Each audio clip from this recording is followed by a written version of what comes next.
It is week number 2 of the 2025 college football season, and it is already Statement Saturday in the Big Ten Conference. We welcome you to our week 2 pregame show right here on Big Ten Breakdown, proudly a member of the I-80 Club. I'm your host, Ben Stevens. Of course, the quick logistical reminders, as always, make sure you are following I-80 Club on Twitter. And if you are getting this podcast wherever you get your favorite shows, Apple Podcasts, Spotify, all of that good stuff, or the video watching component, which I hope you do on YouTube as well, and you want all of that without advertisements, patreon.com/I80 Club. That is patreon.com/I80 Club. It is week number 2 of 2025, and some might look at this weekend slate really all across the country in college football, but maybe even more so in the Big Ten Conference and say, well, we've got one marquee matchup, a top 20 tilt in Norman, Oklahoma on Saturday night, but where are the other great games that dot the docket this weekend? I am here to prove that is the incorrect take. This weekend is awesome, and it is also a prove-it type of weekend for the Big Ten. I think we will remember early September in week number 2 of this 2025 campaign, if the Big Ten is going to send 3-4 teams to the college football playoff as a statement Saturday, because there are so many non-conference Power 4 matchups between Big Ten member institutions and those from the ACC, the Big 12, and the others, including the SEC as well. And that's, of course, where we start our promise to you each and every week on our preview show as we break down all 18 Big Ten football games for week number 2 is a pregame show. The key matchups, the X's and O's, and the one thing that we highlight that will dictate the outcome of these games each and every time. And we start, of course, with our game of the week. Where else to look but Norman, Oklahoma? Number 18 OU hosts number 15 Michigan. The Sooners right now about a 5.5-point favorite for Saturday night under the lights in Norman. 7:30 p.m. Eastern time kick on Big ABC. Of course, Jerome Moore will start to serve his suspension dating back to the sign-stealing scandal of the Connor Stallions era of 2023, starting next week. Weeks 3 and 4, we believe, but week 2, how could he miss this football game? Going back to the home of his alma mater, taking on his former school in Oklahoma. Just the second all-time meeting between these brand names, these premier programs in college football. The first, way back in 1976, the Orange Bowl. It was the Sooners coming out victorious 14-6 over the Maize and Blue. Let's start with Michigan's perspective entering week 2. That 17-point win against New Mexico, perhaps a little bit more fiery and competitive. The second half inside the Big House than we anticipated entering that matchup. Michigan winning by 3 scores, but was booked as a 34.5-point home favorite. Of course, all eyes on Bryce Underwood with all the promise and the expectation. He delivered clean and efficient, in control of that offense for in the season opener. 21 of 31, 251 yards through the air, and a touchdown. But for me, what was maybe more impactful for the Maize and Blue in that week 1 opener against UNM was Justice Haynes, the Alabama transfer, really taking on the lion's share of the offensive production on the ground. 16 carries, career best in both yardage, 159 toting the rock, and career best in 3 rushing touchdowns. And as we always highlight here in the game of the week, what we are keeping an eye on, what is that key matchup that is more than likely to dictate the result? For me, it's Michigan's running attack and Justice Haynes in his second game in the Maize and Blue against an Oklahoma defense that last year in year number 3 under Brent Venables, I thought was a little bit better than maybe the stats and the numbers kind of shared out for OU. Last year, they allowed about 315 yards per game. But with a terrible offense and the onus on the defense for the Sooners, they were one of 24 FBS programs, rather, a season ago that allowed fewer than 5 yards per pop. Nothing easy against this Oklahoma defense in 2024. Also one of the better rushing defenses within the SEC, allowing about $115 per game. But again, when you carry that out because of how many snaps the Oklahoma defense was out there on the turf, 12th best in terms of yards per carry at just 3.14 yards per rush attempt last year. So to me, that is the key matchup. Bryce Underwood making his first true career road start against a top 20 team in Oklahoma. Can he rely on the ground game? Can that offensive line that really only has two vets with an overwhelming amount of experience on the interior in Gio El Hadi and the center, Greg Crippen. Can they perform and establish that run as Big Ten teams do to take it to what I think is a better Oklahoma front than maybe they got credit for a season ago? On the other side, what will Wink Martindale's defense do against Oklahoma, and namely against John Mateer, who in his debut for the Sooners, 392 yards passing, 3 touchdowns, and a rushing score as well. He has vaulted up the Heisman odds. He is one of the top 5 frontrunners at this moment. But that was against Illinois State. How does it look against a really stout Michigan defense? Of course, that will be a conversation. Jayshon Barham, the controversial targeting call in the second half against the Lobos in week number 1. He is set to miss the opening half of this game, serving that suspension. The targeting rule is the dumbest rule in all of college football. Change it. Even if you are, no, I'm not even going to say it. You should not be kicked out and ejected from a game because of a targeting penalty. The 15-yard personal foul is enough. And if you're not ejected, you should certainly not be suspended for a half of football as well. And it is asinine that this rule is coming into place. Even if the targeting call was correct, which we're not so sure it was against Jayshon Barham against New Mexico. So for me, how will this Michigan front look against the likes of a John Mateer, who I expect to utilize his legs against the Wolverines? Damon Payne, Ernest Hausman, and Troy Bowles. How do they look up front in trying to contain the rushing attack for Oklahoma and in trying to contain all that big game wheeling, dealing, stealing John Mateer can do? Pay attention just from a gambling and betting perspective where this line ends up prior to kick, 7:30 p.m. Eastern time on Saturday night in Norman, Oklahoma. Because when this line initially opened, as marquee matchups do, even if it's week number 2, back at the end of May, Oklahoma just a 1.5 favorite. When it refreshed back at the end of July, as we kind of got through conference media days, 2.5 point spread against the Sooners. That would show you, taking out the home field advantage for OU and Norman, these two teams pretty evenly compared. But now that number about 5.5, a little bit buyback in the market to Michigan at 4.5, despite more of the bets, more of the handle on Brent Venables and his Sooners. If that line gets back to 3.5, I think it's kind of showing us that Michigan, as the outright underdog, might be willing to pull off a huge resume boost for Sharon Moore and company in week number 2. And I have said this often in the 2025 season perspective for the Wolverines.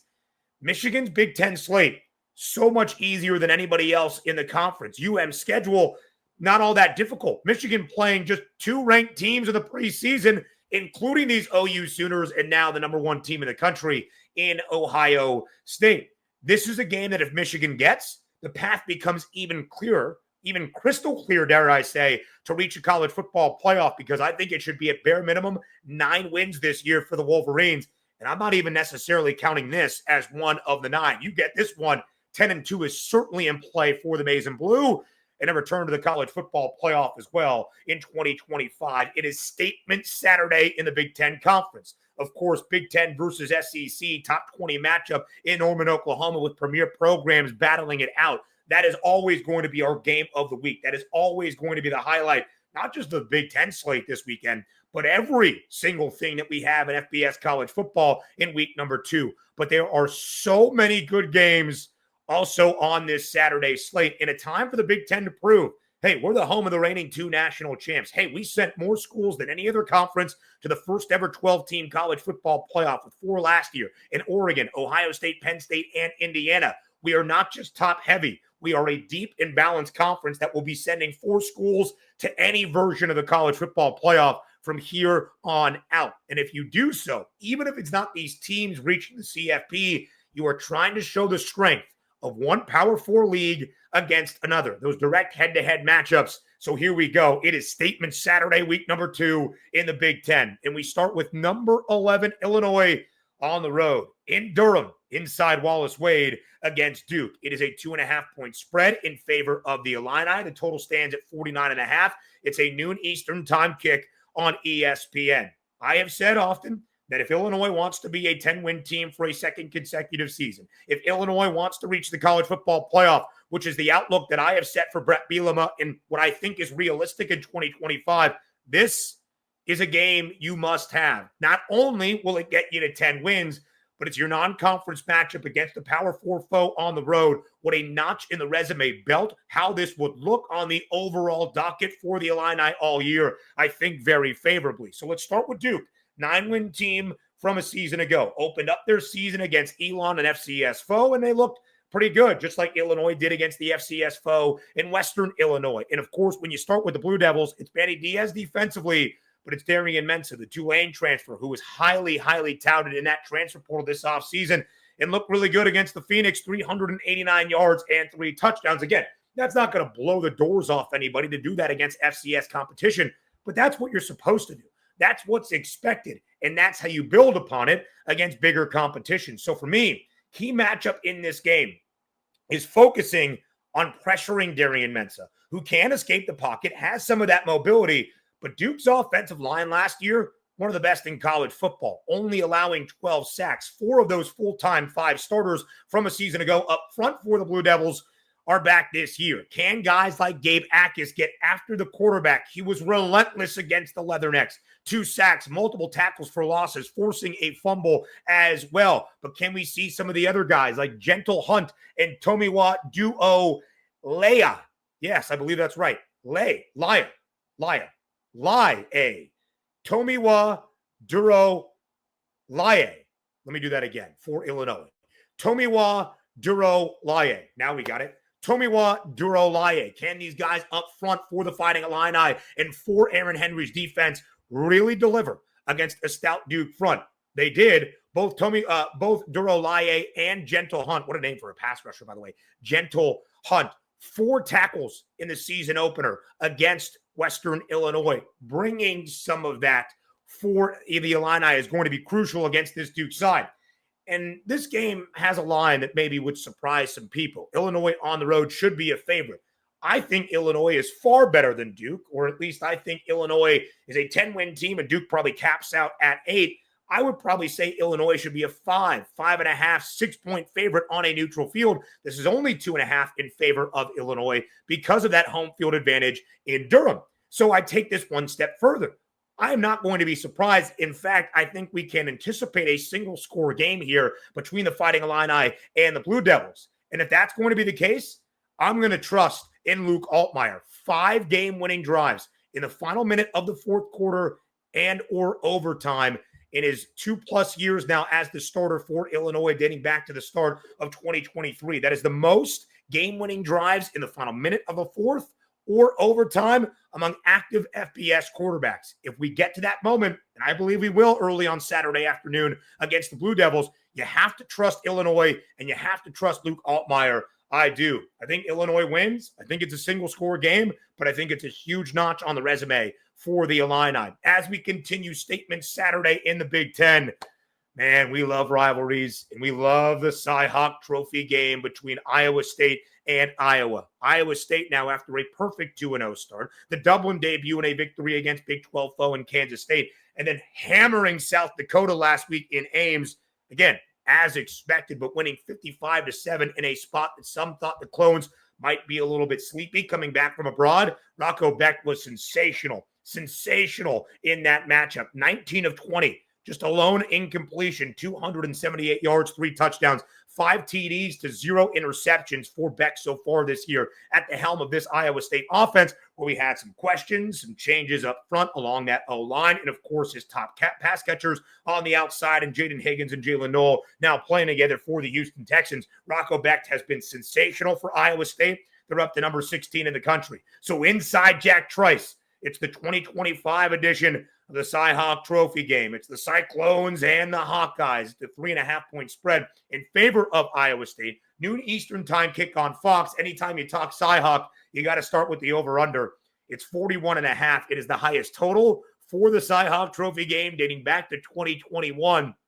In fact, that was the last year we saw this game see at least 40 points in the Cy-Hawk Trophy game back in 2021. And it's interesting that in such a hotly contested rivalry for the 72nd all-time meeting between these two schools, the home field advantage on either side actually really hasn't meant all that much. Iowa has won 6 in a row in Ames inside Jack Trice Stadium. In fact, the last home team to win in the Cy-Hawk Trophy game were the Hawkeyes, in Iowa City, but back in 2018, Iowa State has taken the last two inside Kinnick. Really interesting here. And what I think is the key matchup is an Iowa State defense that was second worst in the Big 10 last year, or Big 12 last year, allowing more than 180 yards per game on the ground.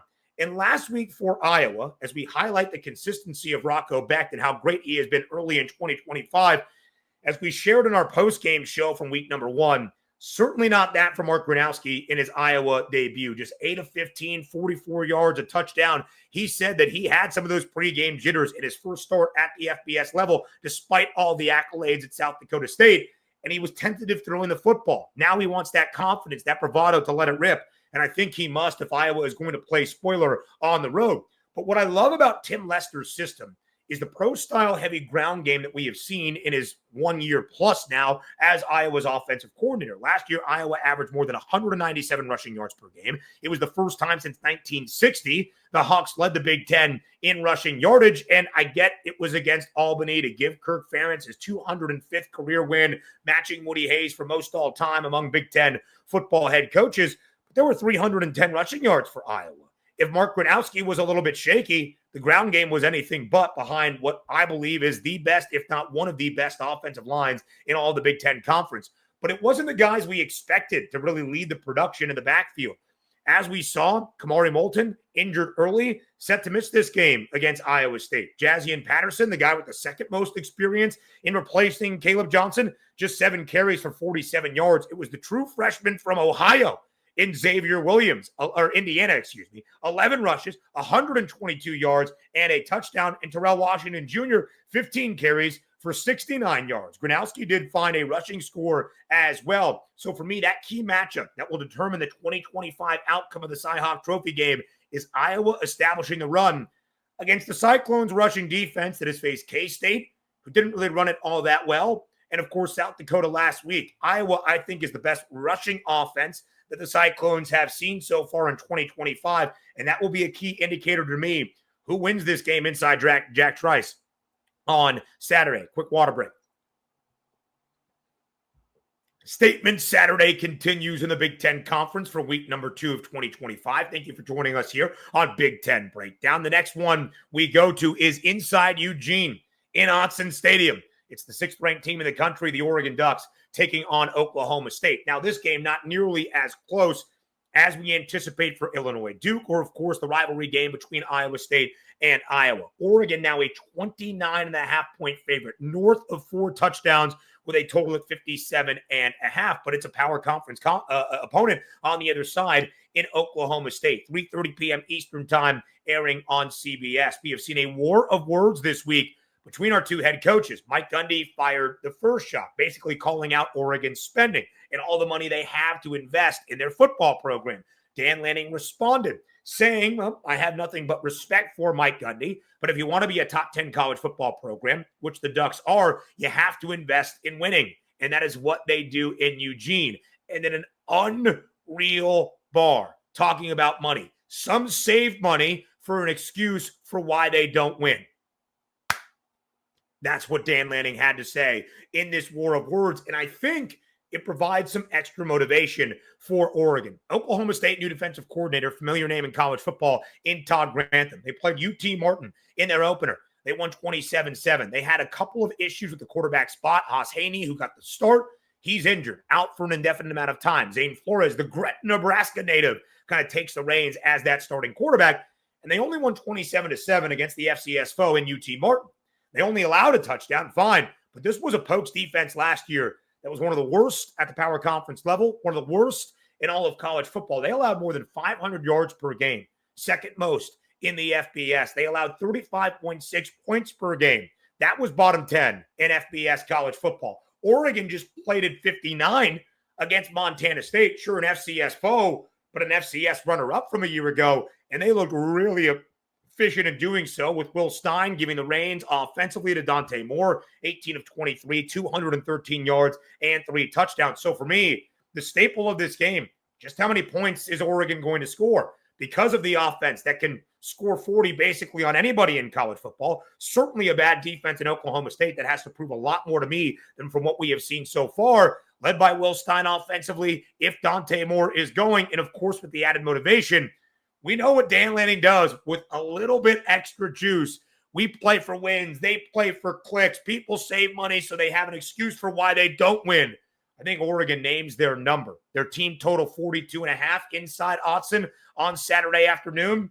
I would not be surprised to see a 50-piece out of the Ducks against Oklahoma State. If not, then I would be stunned. And I actually think this game might be a little bit closer than we anticipate if Oregon doesn't get to at least around that team total of 42.5, that being 6 touchdowns. So, of course, we've got the marquee game in primetime, our top 20 tilt between Michigan and Oklahoma. But airing at the same time, some really good Big Ten games on the lights as well. And one that I find maybe just as impactful for year number 2 in the state of Michigan for a new head coach. We talked about Sharon Moore, what it means for Michigan. They upset Oklahoma in Norman. There might be a path to the college football playoff if Michigan State can take care of business at home in East Lansing against Bill O'Brien and Boston College. That's a really good sign for me for my prediction this year for Sparty to reach bowl eligibility once again. Boston College and MSU played last year. That game, of course, in Chestnut Hill. Boston College winning 23-19. They rallied late for a touchdown. Tommy Castellanos in the final minute and a half. And then as Michigan State was driving under a minute, Aiden Childs throws an interception in the back of the end zone. To me, that was indicative of year number 1 under a new head man in Jonathan Smith and some of the turnover issues that Aiden Childs played with in his first full year as a starting quarterback in 2024. So to me now, if we are going to see indicative of improvement in 2025 in year number 2 under Jonathan Smith, then we need to see more offense than what we got out of Michigan State week number 1. 3 first-half touchdowns. They were rolling. Aiden Childs finding Amari Kelly, Nick Marsh as well, and a really good ground performance out of Mekhi Frazier. A lot of us thought Elijah Tolliver might be that lead back, the transfer from Sac State. Instead, it was the second-year player in East Lansing, Mekhi Frazier, with 14 carries, a .03 on the ground, and a touchdown. He had 7 total carries last year in his first year with the Spartans program. He doubled that for 103 yards in the opener Friday against Western Michigan. But Michigan State was really efficient offensively, but then looked very out of sorts in those final 2 quarters. They got a safety early in the third, did not register a single offensive point against the Broncos in the second half. If we are going to see Michigan State take that step that I expect them to in year number 2 under Jonathan Smith, a lot of that is offensively. A lot of that is in the efficient and dynamic play of Aiden Childs. So almost the polar opposite of last year's matchup against the Eagles, expecting to see that now. Of course, a name to know for BC is Dylan Lonergan. He is the transfer from Alabama. Bill O'Brien was instrumental in his recruitment to Tuscaloosa a few years ago. He looked pretty good for Boston College in their opener. But for me, this is statement Saturday in the Big Ten. This is a statement for year number 2 for Jonathan Smith if Michigan State wins and covers at home against the power conference foe that is Boston College.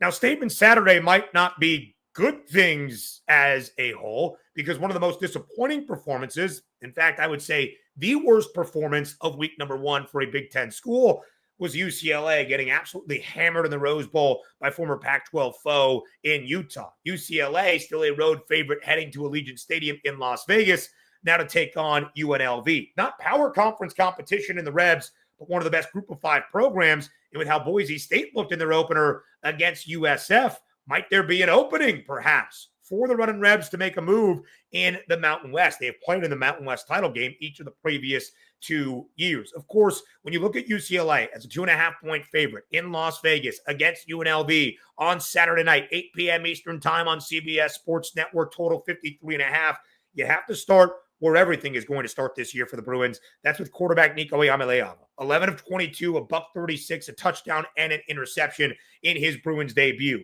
He was UCLA's leading rusher with 47 yards and 13 attempts. That's not a good thing, because outside of him, for this UCLA offense, coordinated by Tino Sunseri, calling plays for the first time, 15 carries for 37 yards for everybody else who touched the football on the ground for UCLA against a stout Utah defense. I think Utah's defense much better than that of Dan Mullins and UNLV at this moment. But again, that's got to be an area of improvement for UCLA in week number 2.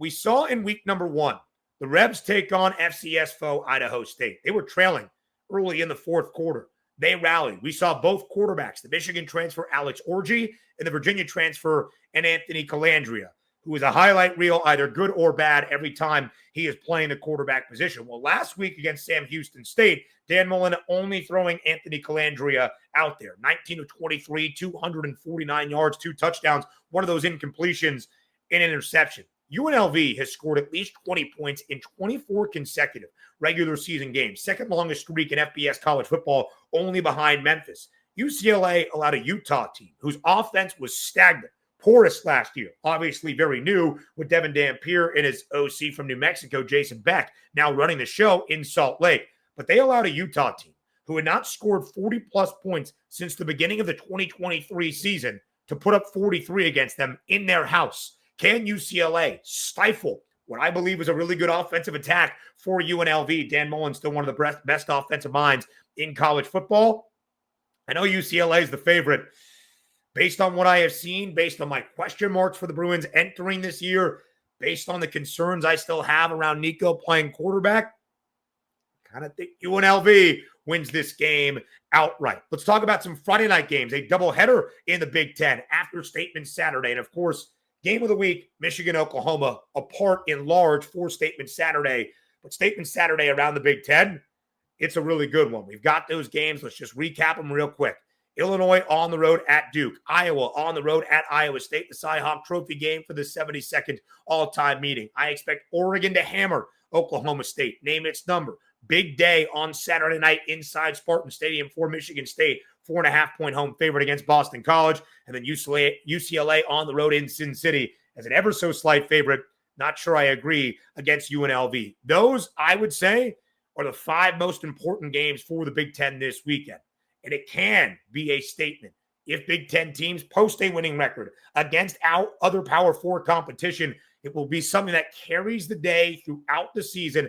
Maybe Illinois doesn't reach the college football playoff, or Michigan State doesn't reach the college football playoff, but winning against power conference foes only solidifies the league as a whole and only builds that depth of the league, because many consider, at least the outside perception, the Big Ten still incredibly top heavy. Ohio State, Oregon, Penn State, and everybody else might just be an anomaly. I'm not so sure. Of course, Michigan thrown in there as well. Friday night games, a doubleheader in the Big Ten Conference, both 7:30 p.m. Eastern time, both airing on Big Ten Network. Northwestern, if it wasn't for UCLA, had the most disappointing performance of week number 1. Kudos to David Braun, by the way, for squashing whatever beef there was with John Sumrall. Called John Sumrall early in the week. They aired things out. You could tell David Braun was emotional, not understanding what was at stake, and they aired out their grievances. That's always good. When you make a wrong in life, you admit your fault, and you work moving past it. Shout out to David Braun. And shout out to what Northwestern needs to do against Western Illinois, who got 52 put on them by Illinois in the season opener. Last year in week number 2, Indiana scored 77 against the Leathernecks. Northwestern looked awful. Outside jersey noise or not in New Orleans, they looked absolutely atrocious against Tulane. The Green Wave putting up 23 points, running all over that Cats defense, but namely the concern is Preston Stone. His first start as a Wildcat, but with considerable starting experience, it looked pretty good in 2023 for SMU.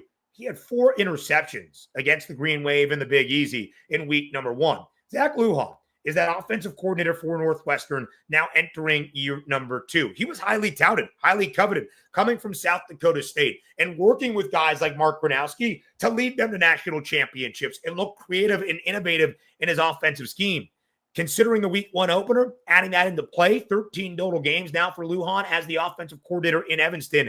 In 7 of those 13, so now more than half, Northwestern has scored a touchdown or 0 touchdowns, a touchdown or fewer in 7 of 13 games. This is a bad Western Illinois team that has now lost 33 of its last 37 games. Where Illinois scored 52, Indiana scored 77.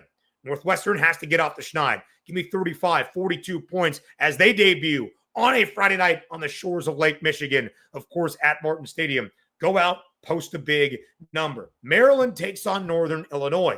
A really intriguing matchup, in my estimation, between these two sides, between the Terps and the Huskies, because of this one reason. Both teams are incredibly good in this spot. The Terps, a 3-score favorite against NIU. It's a non-conference game. Maryland under Mike Locksley, dating back to 2019, now 18-1 straight up, with an average margin of victory of more than 27 points per game, 14-5 against the spread in non-conference game. Both of those percentages are second best in FBS college football since the beginning of 2019. And in Maryland's debut against FAU, to go out there and beat the Owls 39-7, to score 2 defensive touchdowns, to have your true freshman starter in Malik Washington really look decisive, in control, in command of Pep Hamilton's offense. 3 touchdowns in his debut, looked so poised, was really making some beautiful throws out there in College Park. That's a really good sign for this Terrapins team that is so great in this portion of the calendar in the non-conference slate. And then things change a little bit in Big Ten action. But taking on the Huskies under Thomas Hammock, who has also been the head coach for Northern Illinois since the start of 2019. NIU, one of the best underdog teams in the country, as we saw on full display last year against Notre Dame. And under Hammock, 22-11-2 against the spread as an underdog. That is tied for the second best cover percentage in FBS college football since the beginning of 2019. 14 outright victories for NIU. So just because Northern Illinois struggled in their opener does not mean by any means that just because they got by Holy Cross, courtesy of a couple of fourth quarter kick return touchdowns, they're going to be taking their foot off the pedal here for Maryland. And thus the Terps under Mike Locksley can ill afford to do the same. I think this game is a good one, and I want to see Malik Washington continue to grow. Give me Maryland winning by multiple scores, but would not be surprised if Northern Illinois mucks this up enough to keep this game competitive in large parts. Give me just 1 second here as I have to alert somebody of something. 1 second as we take a brief pause after our Friday games. All right, now we're back to it. Let me take a little water break while we're at it, and then we get right back to the recording. This functions very well. That's a part of our Friday night doubleheader, but rolls right into it. The Big Ten versus the MAC Part 2. We had 5 Big Ten versus MACtion games in week number 1. The Big Ten was perfect, 5-0, but the MAC was 4-1 against the spread. The only team that failed to cover the number, Ball State against Purdue. Northern Illinois, Maryland, that's 1 of 3. Miami, Ohio against Rutgers is our 2nd of 3.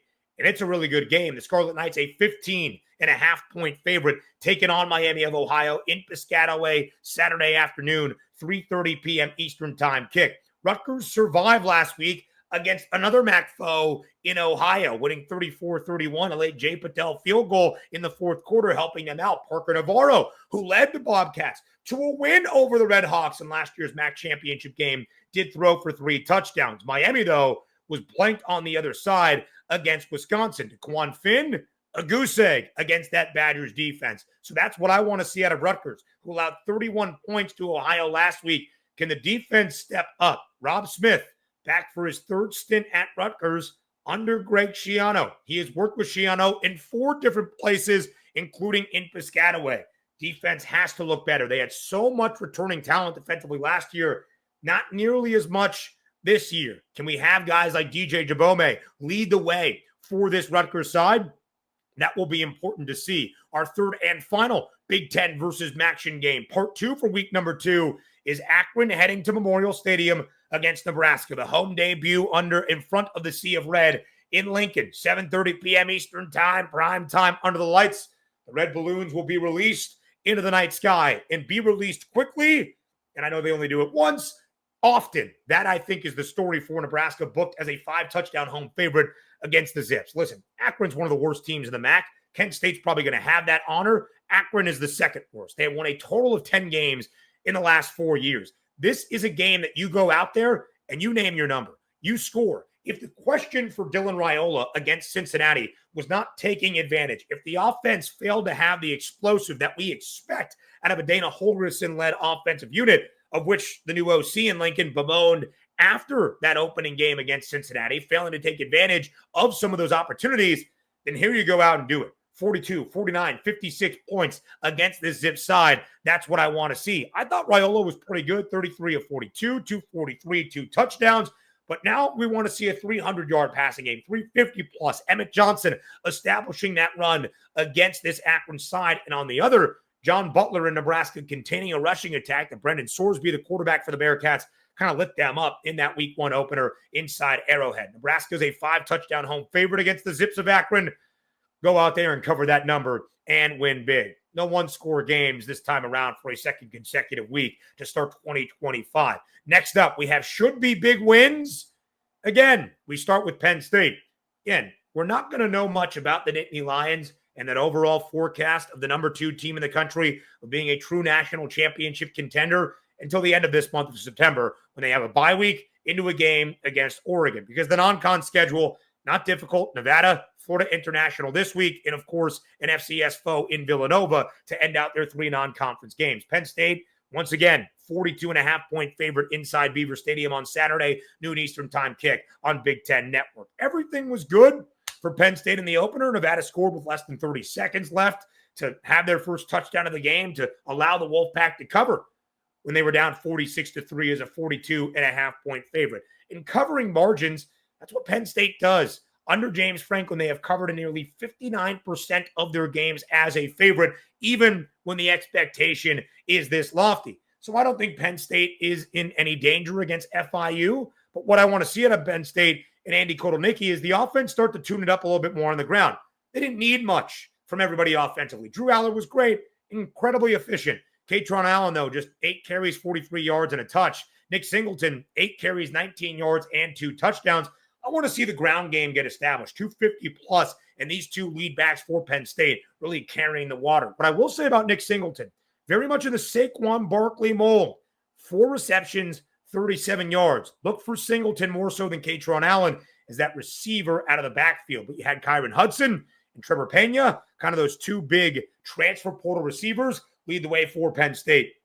Against Nevada, expect to see that. Open the offense up a little bit, Kotelnicki, although maybe he's trying not to reveal all of the changes that we will see by the time we get to the end of September. I say should be big wins. Again, Indiana's win against Old Dominion wasn't all that big, 27-14. The Hoosiers do knock off the Monarchs, but again, we shared they were a 27.5-point favorite. They gave up multiple rushing scores of at least 75 yards to ODU's quarterback in Colton Joseph. So let's see that ground game get a little bit better defensively, but most notably for me, for Indiana, booked as a 35.5-point favorite against Kennesaw State in week number 2, noon Eastern time kick on Fox Sports 1. The offense has to look so much more in sync than it did against ODU. Fernando Mendoza, really pedestrian in his IU debut, 18 of 31, 193 yards. This is where you have to kind of do things here. You need to separate from the competition because of what the non-conference criticism has been for this Hoosiers football program. Let's see that offense roll, and let's see Fernando Mendoza have a really big day in this IU offense, his first in the Crimson and Cream for the Hoosiers. As we keep it rolling, should be big wins. Again, USC blasted Missouri State 73-13. Clay Helton revenge game. The Trojans' former head coach, who has been the head coach for Georgia Southern the last few years, leads his Eagles back, I believe it's the Eagles, leads his team back into the Memorial Coliseum against USC. It's a 28.5-point spread in favor of SC. 61.5 is that total. 7:30 p.m. Eastern time kick on FS1. Again, Clay Helton was USC's head coach for 5+ years, fired after only 2 games or 1 game into 2021. He spent 11 years with USC as the quarterback's coach and the offensive coordinator before being named that head man. Had some great success at the start and then kind of tailed off into his final few years there as USC's head coach. And Georgia Southern got off to a rather precarious start to its season, despite having some of that experience back for what has been a really good offensive team the last few years. J.C. French, the quarterback, looked really mediocre as Georgia Southern got beat bad by Fresno State 42-14. And Fresno State did not look all that great in their season opener week 0 against Kansas. USC goes out there, and let's see the offense continue to build. 73 points, their most since November 1930 in the opener against the Bears. Let's see that keep rolling. Jaden Mayava, 15 of 18, 295, 3 total touchdowns, 2 through the air, 1 on the ground. It's the Clay Helton revenge game, but Lincoln Riley, remind Clay Helton how great your offense is. Continue to name your number in this matchup. Quickly here, just one more pause, I promise, and then we finish with our final few games of week number 2. I promise you that. All right, here we go. Sorry for the delay. We got some other life logistics at times that we have to handle even during a Big Ten breakdown. We're right back at it. 4 more games to preview for week number 2 in Statement Saturday in the Big Ten. I don't expect this to be one that is all that close for Wisconsin. But as Wisconsin hosts Middle Tennessee State inside Camp Randall on Saturday, 4 p.m. Eastern Time, Fox Sports 1 is a 4-touchdown favorite. I think the Badgers offense can make a little bit of a statement. Billy Edwards Jr. not going to play in this game. Danny O'Neal gets to start his first as a member of this Wisconsin football program. And in that Jeff Grimes offense, looks so much more comfortable in the second half. Passing score, rushing score. Of course, Wisconsin blanking Miami, Ohio, the first shutout in the Luke Fickell era in the 3+ years there in Madison. And now you're taking on a Middle Tennessee State team that lost to Austin Peay. Pretty good FCS football program, but lost to Austin Peay 34-14. Derek Mason, head coach, familiar name, of course, around college football of the Blue Raiders. They were a 3-win football team last year, and they lost by 20 to an FCS opponent in week number 1. Wisconsin, don't just score 17 this time around. Turn things over to Dylan Jones. Let Danny O'Neal rip, and that Badgers defense continues to take steps under Mike Tressel in a positive direction. I think Wisconsin wins this game big. Listen, it's a 28.5-point spread in favor of the Badgers inside Camp Randall. I'm not so sure. I'm not laying that number with Wisconsin and Luke Fickell in week number 2. So quickly, as we round out our week 2 pregame show here on Big Ten Breakdown, we've got 4 FCS versus Big Ten competition here in week number 2. We go in chronological order, noon Eastern time on Big Ten Network. It is Northwestern State against Minnesota. Of course, the Gophers did not cover despite winning by 13 with a really good defensive performance against a 9-win Buffalo team from a year ago. I believe in Minnesota. I think we saw Darius Taylor excel. Drake Lindsey, fantastic in his first career start in the Twin Cities. Maybe a little bit more offense against Northwestern State. Why not? How about the new number 1 team in the country in the reigning national champs in Ohio State taking on Grambling, 3:30 p.m. Eastern time on Saturday on BTN. A lot more offense for Ohio State, perhaps. If we wanted a little more O out of Minnesota, a lot more offense out of Ohio State. They did not really open things up for Julian, saying he should have his pick of the litter this week against Grambling. Only 14 points for the Buckeyes against a really stout Texas defense in the season opener and the former number 1 team in the country. This is a game you would expect Ohio State to score into the 50s and not look back. Let's see Julian saying really here in the shoe, open things up. Jeremiah Smith, a big day. Carnell Tate, a big day. And maybe a little bit more on the ground. C.J. Donaldson, the West Virginia transfer, and James Peoples, of course, in that backfield as well. Can Purdue start 2-0 in the Barry Odom era? I think so. Purdue taking on Southern Illinois, 7:30 p.m. Eastern time on Big Ten Network. The 3.5 win total for the Boilermakers could be halfway there with a win here over the Salukis. That's what they should get. Keep it rolling and see Ryan Brown, who had a great debut in 2025, do that. Purdue blanked Ball State in its opener. Let's see if Purdue can continue to roll here under Barry Odom. I understand it's Ball State. I understand it's an FCS foe in Southern Illinois. These are the games you have to have. These are the games that you're expected to win 40+. These are the games you should win by 40+ to instill that confidence. A win is a win, especially under a new head coach that has had a lot of winning ways in years past. And finally, 11 p.m. Eastern time on Big Ten Network inside Husky Stadium. It's Washington and FCS competition. UC Davis. How about plenty more Damon Williams and Jonah Coleman, please?